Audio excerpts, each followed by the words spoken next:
Many revolutions, including the Tiananmen Square protests of 1989, failed, yet it seems as though the Shabab revolution will not.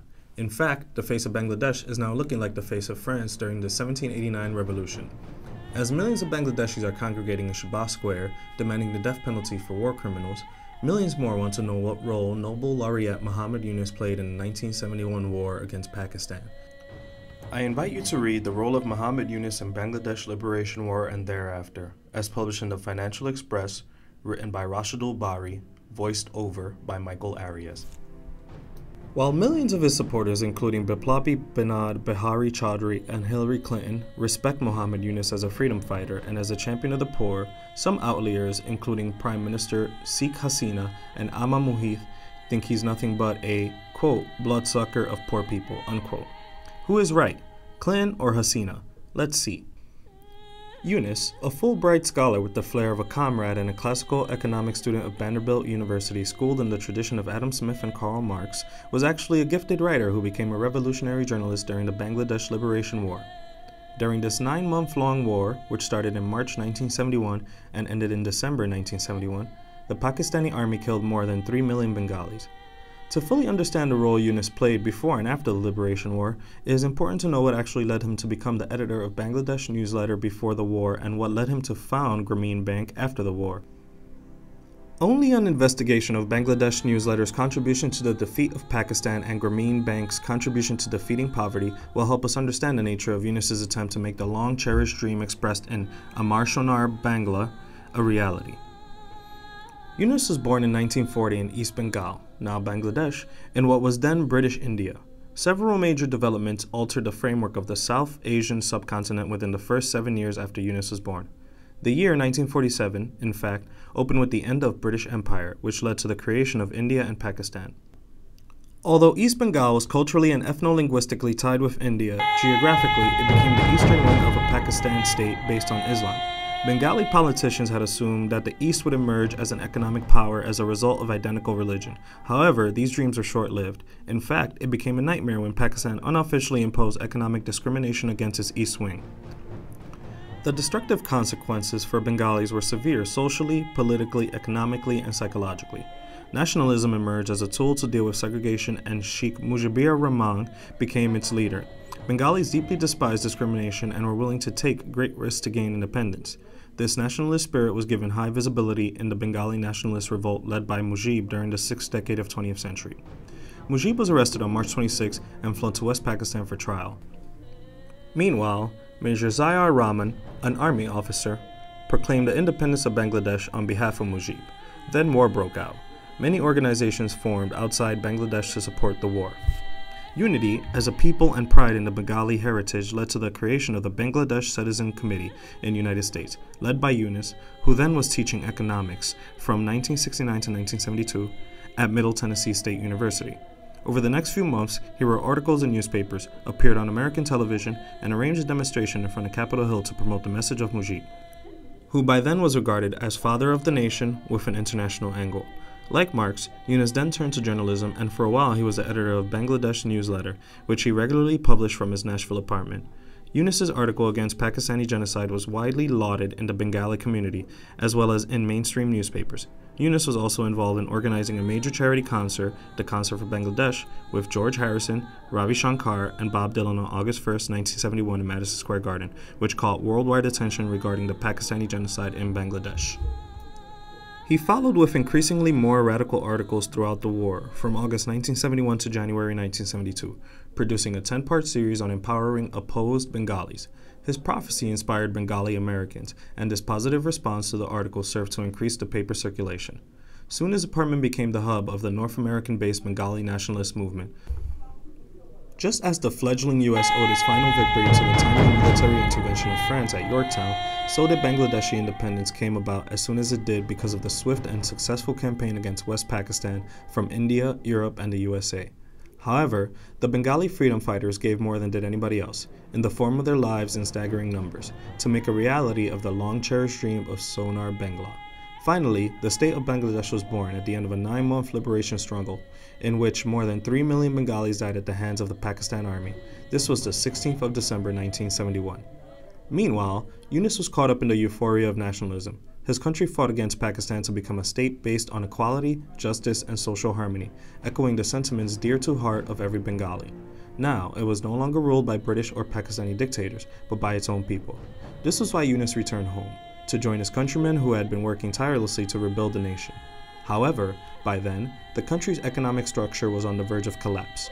Its labor force grows by 2.4% annually, but whose agriculture, wrote Yunus, industry and service sectors can accommodate annual growth rate of only 1.2%.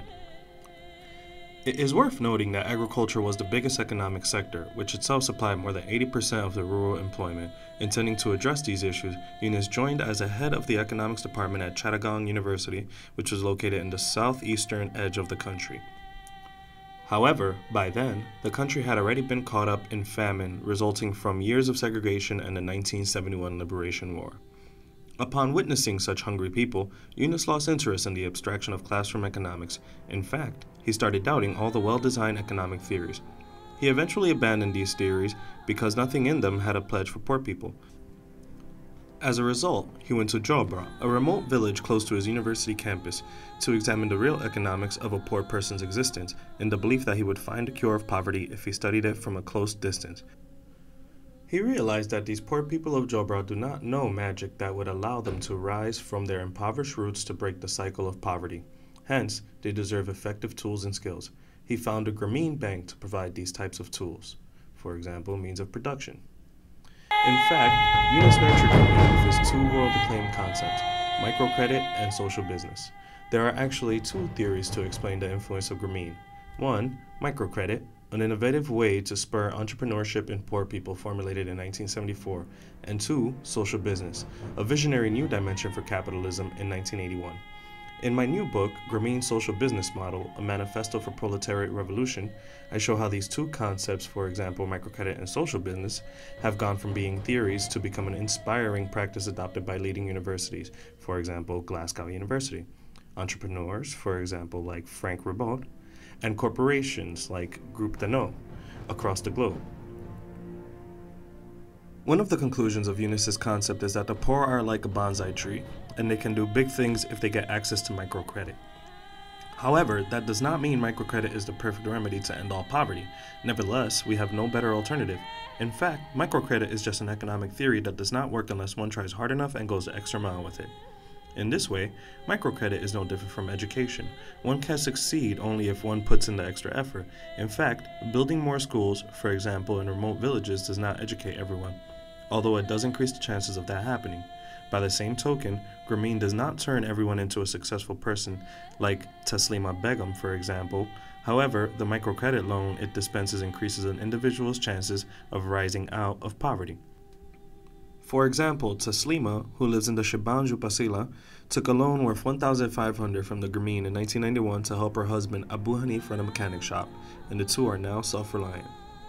When Grameen was awarded the Nobel Peace Prize in 2006, the bank randomly chose Taslima Begum to represent the bank at the Nobel Prize ceremony in Oslo. In fact, Taslima received the Nobel Medal and Award on behalf of Grameen from the chairman of the Norwegian Nobel Peace Prize Committee, Ole Dambo Moes, at Oslo City Hall on December 10, 2006. If we multiply Taslima by 8.3 million borrowers, we get a sense of how Grameen successfully empowers women. However, this does not mean every single borrower of Grameen can become as successful as Taslima Begum. What's remarkable is not how many failed to become Taslima, but rather how many poor women overcame the odds, how many were able to make a way out of nowhere like Taslima Begum. It also means that the opportunity exists for 8.3 million borrowers to rise out of poverty to become as successful as Taslima. This is why Yunus and Grameen's 8.3 million borrowers became a family. For the last 3 decades, they worked together, they prayed together, they struggled together, they attacked poverty together, and they even won the Nobel Prize together. Although Yunus both contributed to the liberation of Bangladesh by defeating Pakistan and contributed during rebuilding of the war-torn nation by helping to defeat poverty, some people still hate him, especially Sheikh Hasina and her supporters. This political vendetta against Yunus could be understood as a modern-day replay of the famous conflict between Socrates and Alcibiades. Socrates was sent to trial on the basis of 2 notoriously ambiguous charges, corrupting the youth and impiety. A majority of the 501 die-cast voted to convict him and force him to drink hemlock, which killed him. In a similar reactionary spirit, Hasina, the one who labeled Yunus a bloodsucker of poor people, ordered Bangladesh Bank to remove him from Grameen Bank. My new book, Grameen's Social Business Model, suggests that democracy, especially democracy in a third world country like Bangladesh, can sometimes descend into mob rule, where even a Nobel Peace Prize winner who fought to liberate his own nation in 1971 can become a victim. Let's hope Hasina won't use sucking the blood of the poor people as an excuse to force Yunus to drink the hemlock, as Alcibiades forced Socrates to do some 2,600 years ago. This article was titled The Role of Muhammad Yunus in Bangladesh Liberation War and Thereafter, as published in the Daily Financial Express, written by Rashidul Bari and voiced over by Michael Arias.